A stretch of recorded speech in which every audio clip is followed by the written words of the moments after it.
Hello everyone, welcome to digital impact. आज मैं आई हूँ फिर से एक नए टॉपिक के साथ। और जैसा कि आपने अभी तक के सारे सेशन में पढ़ा है, हम आपको टेंस के बारे में बता रहे हैं।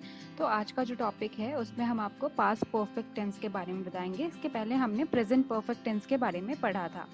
तो चलिए मैं आपको दिखाती हूँ कि किस तरह से आप रिकॉग्नाइज करोगे पास्ट परफेक्ट टेंस का जो भी सेंटेंस है उसे। तो जिस भी सेंटेंस के अंत में चुका था, चुकी थी, चुके थे, आ था, ई थी, ए थे, लिया था, किया था होता है, वो पास्ट परफेक्ट सेंटेंस होता है। ये सेम ही हमने आपको बताया था, ओनली जिसमें कि चुका है, चुकी है, जहाँ पे है होता है वो प्रेजेंट परफेक्ट होता है, और जहाँ पे बात पास्ट की हो रही है मतलब पीछे की हो रही है। चुका था, हो चुका है, मतलब ये चीज़ें हो चुकी थी कभी, तो ये पास्ट परफेक्ट टेंस के अंदर आता है। अब मैं आपको फॉर्मूला बताऊंगी कि पास्ट परफेक्ट टेंस को बनाने के लिए हमें क्या फॉर्मूला यूज करना है। यहाँ पे आप देख पा रहे हो, इट इज नॉर्मल। हम सारे सेंटेंसेस में सबसे पहले सब्जेक्ट लेते हैं, तो यहाँ भी हम सबसे पहले सब्जेक्ट ले रहे हैं। देन हैड, यहाँ पे हम हैड का यूज करेंगे।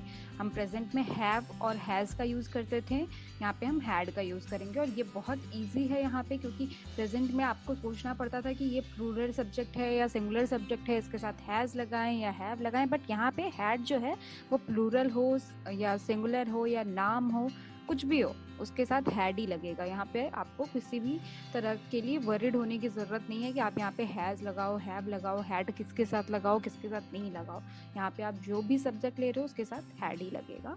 और हमेशा पास्ट में हम वर्ब का थर्ड रूप यूज़ करते हैं, थर्ड फॉर्म यूज़ करते हैं।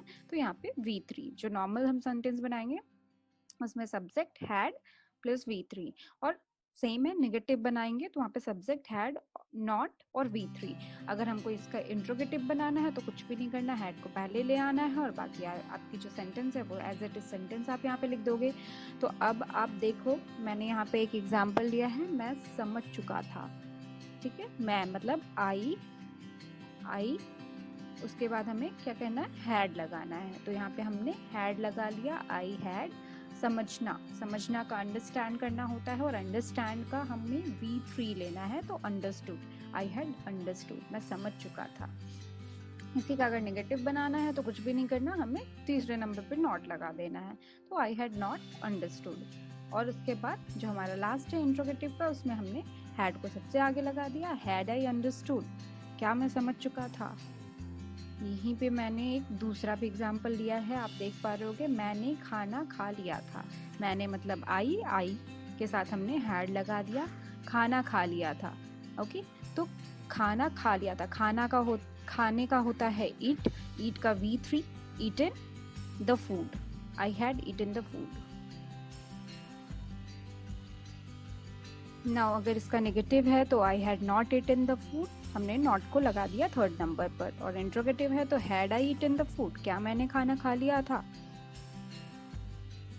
हमेशा की तरफ फिर से मैंने बेसिक प्रैक्टिस के लिए यहाँ पे कुछ सेंटेंसेस लिखे हैं, आप इसका स्क्रीनशॉट ले लो, या फिर आप इस वीडियो के साथ साथ ही आप ये सेंटेंसेस को नोट डाउन कर सकते हो। और उसके बाद नोट डाउन करने के बाद आप इसे तीनों सेंटेंस में बनाएं, अफर्मेटिव, नेगेटिव और इंट्रोगेटिव में बनाएं। आप चाहें तो आप खुद से भी सेंटेंसेस क्रिएट करें। Thank you so much guys for joining today, thanks a lot.